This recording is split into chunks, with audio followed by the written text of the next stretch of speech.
So magandang araw mga ka-agri, no?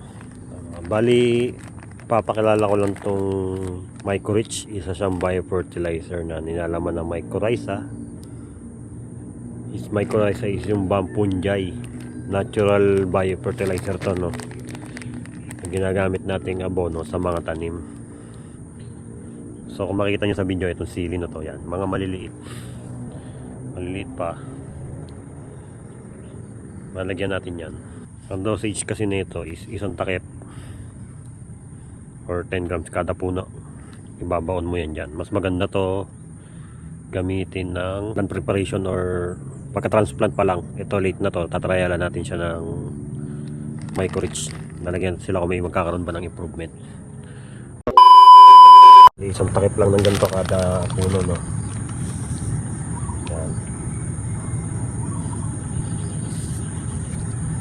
Yan. Nilalagay nyo lang yan dyan. Tapos baon. Pag inabot na yung lupa ng ugat, mabubuhay na yan silang pareho. Maglalagay kayo nitong Mycorrhiza. Saka kung mag-abono kayo sa kabilang side yung abono dito. Tapos yung Mycorrhiza dito lang. Next time ininin nyo na siya, no?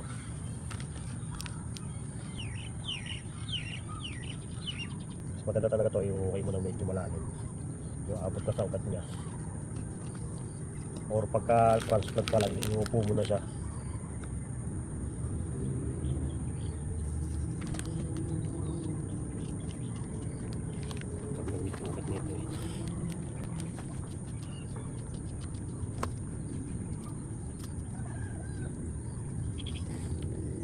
Kita mo yung ugat na yan.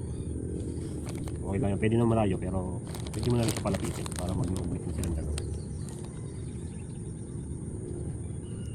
At saka mo siya ipapaon.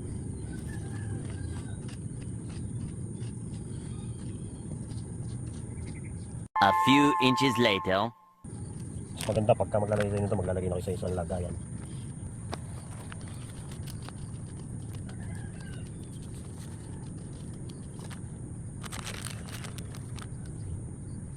Ang purpose kasi nitong Mycorrhiza is colonize, paramihin yung ugat. Paramihin yung ugat ng halaman. Kasi natural, ito yung mga natural ano talaga na bumubuhay sa halaman ng mga dating panahon, hindi pa nauuso yung mga abono. Sila talaga yung natural na nakikita dito sa lupa.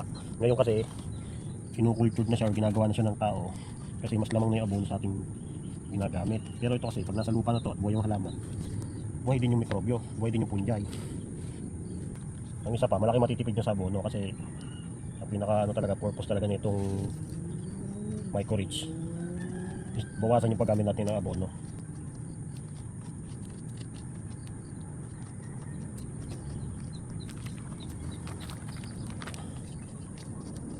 So bali itong side na to lahat lalagyan natin. So, papakita natin yung mga katabi kung ano ba yung magiging epekto niya susunod na ilang araw o buwan. Kaya po namin i-recommend na bawasan yung abono kasi kung same application pa yung abono gagamitin nyo tapos nilagyan nyo ng Mycorrhiza, hindi na siya rin gagana.